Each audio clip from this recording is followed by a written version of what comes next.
Kukira hanya pencinta kearifan lokal, ternyata bukan yang itu, tapi malah kelainan loh. Hei yuyu kakang, piye kabare Riko podo? Wis keserang virus influenza urung ki? Aku sekeluarga kena kabeh ki. Cuaca lagi ekstreme, tiap hari udan plus angin, terus diguyur es manis-manisan plus gorengan terus tiap buka puasa. Ya wis legrek kabeh sak keluarga.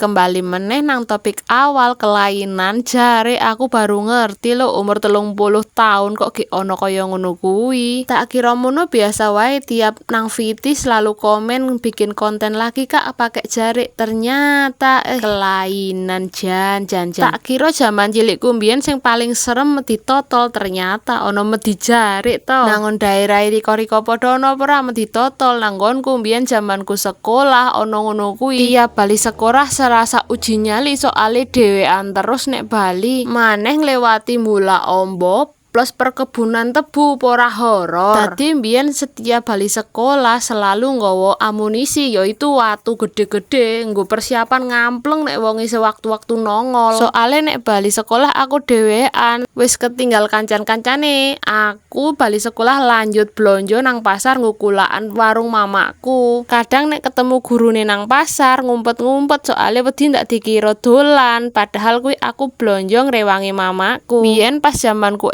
SMP, adikku kayak cilik-cilik, tadi aku ngrewangi mamaku tiap pulang sekolah. Ya wis lanjut blonjo nggo warung. Seneng juga nek kon blonjo ngono kuwi soale iso karo jajan karo ndi suarane sing angkatan 90-an jajan cilok karo es cekek wae wis senenge ra umum. Beda meneh karo jaman siki, jajanan wis macem-macem sembarang kalir, tinggal duwite wae ono apa ora. Ya Allah, tanpa terasa 4 kali lebaran iki wis ra ono mama, serasa ada yang kurang tiap lebaran. Biasane sing ditunggu-tunggu momen lebaran ngono kuwi yo mangan opor jangane mama. Soale mesti tiap lebaran hari pertama opor ayam menu andalan. Kuwi ayame ayam kampung dadi enak tenan. Kembali sing nang kelainan jarik mau. Iki jane VT wis suwi banget tapi aku males ngedite soale ono wong-wong kae. Dadi ya wis tak blokir wae wong-wong kae ben ora seneng ndelok kontenku. Tapi ya mbuh nek menjelma duwe akun liyane soale dekne kayane akune wakih tenan. Dadi mandan was-was nek gawe konten sing ono jarike. Ya wis ya aku kesel, bye bye, matur nuwun.